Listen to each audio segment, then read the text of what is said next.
இந்த கேள்விக்கு உத்தரவாதம் கொடுத்தா நானே எல்லா கட்சிகள்கிட்ட ஆதரவாக நேரடியாகவே போய் ஒரு ஆதரவு கேட்கிறேன். தமிழ்நாட்டு மக்கள்கிட்ட சிபிஆருக்கு தான் ஆதரவு கொடுக்கணும்னு பிரச்சாரமே பண்றேன். ஒவ்வொரு வீடியோலையும் பேசுறேன்.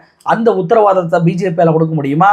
என்ன தமிழ்நாட்டு மக்களை பார்த்து, தமிழ்நாட்டு எம்பிக்களை பார்த்து அநாகரிகமானவர்கள், நாகரிகமற்றவர்கள் அப்படின்னு சொல்லி ஒருவேளை நாடாளுமன்றத்துல ஏதோ ஒரு பாஜக அமைச்சரோ பாஜக எம்பியோ பேசுறாரு அப்படின்னா, ராஜ்யசபால சபாநாயகராக சிபிஆர் இருந்தால் அதை கண்டிச்சு அதை அவை குறிப்பிலிருந்து நீக்குவாரா? தமிழ்நாட்டு மக்களை பார்த்து எப்படிங்க நீங்க அந்த வார்த்தையை பயன்படுத்த போச்சு அப்படின்னு சொல்லிட்டு அதை அவை குறிப்பிலிருந்து நீக்கக்கூடிய அதிகாரம் சிபி ராதாகிருஷ்ணனுக்கு இருக்கு. அவர் தமிழ்நாட்டு பக்கம் தான் நிற்பார், பிஜேபி பக்கம் நிற்க மாட்டார் அப்படின்னு சொல்லி ஒரே ஒரு உத்தரவாதத்தை இந்த பிஜேபி கொடுத்தாங்கன்னு வச்சுக்கோங்களேன், நானே பிரச்சாரம் பண்றேன், சிபி ராதாகிருஷ்ணனுக்கு தான் ஓட்டு போடுறோம், அவர் தமிழ்நாட்டை சேர்ந்தவர் அப்படின்னு சொல்லி. அந்த ஒரே ஒரு உத்தரவாதத்தை பிஜேபியால கொடுக்க முடியுமா?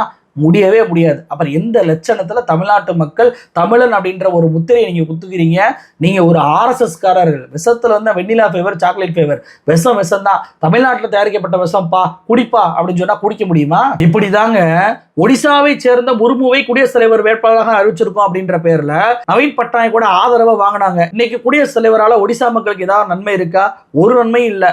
பழங்குடியை சேர்ந்தவர் அப்படின்ற பேர்ல முர்முவுக்கு இந்தியா கூட்டணியில் முக்கியமான தலைவராக இருக்கக்கூடிய ஹேமந்த் சோரன் ஆதரவு கொடுத்தாரு. என்னமா ஒரு நன்மை இருக்கா? பழங்குடி மக்களுக்கு ஏதாவது ஒரு ஆதரவான விஷயத்தை பண்றாரா முர்மு?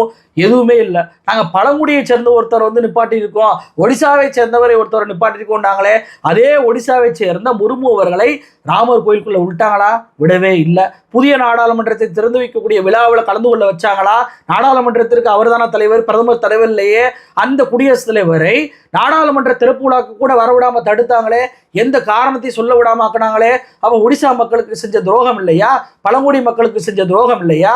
அப்போ இவங்க நாங்கள் ஒடிசாவை சேர்ந்த ஒருத்தரை நிறுத்துகிறோம், ஆதரவு கொடுங்கள், பழங்குடியை சேர்ந்தவர் ஒருத்தரை நிறுத்துகிறோம், ஆதரவு கொடுங்கள் என்று சொல்லி ஆதரவை வாங்கி வெற்றி பெற்ற பின்னாடி அந்த மக்களுடைய பிரதிநிதியவே அசிங்கப்படுத்துவாங்க அப்படின்றதுதான் வரலாறு.